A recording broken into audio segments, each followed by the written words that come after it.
Hi, praise God. എല്ലാവർക്കും സുഖമെന്ന് വിചാരിക്കുന്നു. കുറച്ച് ദിവസങ്ങൾക്ക് ശേഷമാണ് വചനത്തിലേക്ക് നമ്മൾ വരുന്നത്. ഇച്ചിരി തിരക്കിലായിപ്പോയി. അപ്പോഴേ ഇന്നത്തെ തിരുവചനം വിശുദ്ധ യോഹന്നാൻ്റെ സുവിശേഷം 4-ാം അധ്യായം 39 മുതൽ 42 വരെയുള്ള തിരുവചനത്തിലൂടെ പോകുമ്പോൾ നമ്മൾ കാണുന്നത് സമരിയക്കാരി സ്ത്രീയുടെ സാക്ഷ്യമാണ്. സമരിയക്കാരി സ്ത്രീ ചെന്ന് ഈശോയ്ക്ക് സാക്ഷ്യം പറയുന്നു. പട്ടണത്തിൽ ചെന്ന് അവരോട് സാക്ഷ്യം ചെന്ന് പറയുന്നു. അപ്പോൾ സമരിയക്കാരിലെ ജനങ്ങൾ ഈശോയെ കാണാനായിട്ട് വരുന്നു. ഈശോയെ കാണുന്നു, അവനെ കേൾക്കുന്നു. അപ്പോൾ അവനെ കേട്ട് കഴിയുമ്പോൾ ആ സമരിയക്കാരിലെ ജനങ്ങൾ ഈശോയോട് പറയുന്നു, ഞങ്ങളോടൊത്ത് ഗുരു ഞങ്ങളോടൊത്ത് താമസിച്ചാലോ എന്ന് പറയുന്നു. അപ്പോൾ ഈശോ അവരുടെ അവരെ കേൾക്കുകയും അവരോടൊത്ത് 2 ദിവസം താമസിച്ചു എന്നാണ് തിരുവചനം പറയുന്നത്. എന്നിട്ട് സമരിയക്കാരിലെ ജനങ്ങൾ സ്ത്രീയോട് പറയുന്നുണ്ട്, ഇനി നിന്റെ വാക്കുമൂലമല്ല ഞങ്ങൾ വിശ്വസിക്കുന്നത്, ഞങ്ങൾ വരാനിരിക്കുന്ന ലോകരക്ഷകനെ ഞങ്ങൾ തന്നെ നേരിൽ കാണുകയും ചെയ്തിരിക്കുന്നു.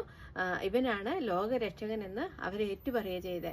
അപ്പോൾ ഈ ഒരു തിരുവചനത്തിലൂടെ ഈ 39 മുതൽ 42 വരെയുള്ള തിരുവചനത്തിലൂടെ നമ്മൾ പോകുമ്പോൾ നമുക്ക് ശരിക്കും മെയിനായിട്ട് നമുക്ക് അവരുടെ ആ സമരിയക്കാരുടെ നിഷ്കളങ്കതയാണ് നമുക്ക് അറിയാൻ പറ്റുന്നത്.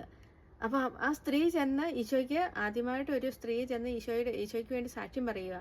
അപ്പോൾ ആ സ്ത്രീയുടെ സാക്ഷ്യം കേട്ടുകൊണ്ട് ജനങ്ങളെല്ലാം ഇവനെ കാണാനായിട്ട് വരിക, ആ സമരിയക്കാരിലുള്ളവർ. അപ്പോൾ അവരത്ര നിഷ്കളങ്കരായതുകൊണ്ടാണല്ലോ. അപ്പോൾ അവരെ കാണാനായിട്ട് വന്നു, ഈശോയെ കണ്ടു, അവരോട് വസിക്കണമെന്ന് പറഞ്ഞു. അപ്പം ഈശോ അവരുടെ കൂടെ താമസിച്ചു. അപ്പോൾ അവരുടെ ആ ഒരു നിഷ്കളങ്കതയും സ്നേഹവും ഒക്കെ ഈശോ എത്രമാത്രം വിലക്കെടുത്തു. അവരുടെ കൂടെ 2 ദിവസം താമസിച്ചു. അപ്പോൾ ഈ ഒരു വചനത്തിലൂടെ നമ്മൾ പോകുമ്പോൾ നമ്മളും നമ്മുടെ നിഷ്കളങ്കതയിൽ ഈശോയെ ഓരോ ദിവസവും നമ്മളും കണ്ടെത്തുന്നവരാ, നമ്മളും അറിയുന്നവരാ. ഓരോ ദിവസവും ഈശോയെ അറിയുന്നവരാ. ഇന്ന് നമ്മൾ ദൃശ്യമായി ഈശോ നമ്മുടെ കൂടെ ഇല്ലെങ്കിലും അദൃശ്യമായി എപ്പോഴും നമ്മുടെ കൂടെയുള്ളതാണ്. നമ്മുടെ കൂടെയുണ്ട് ഈശോ.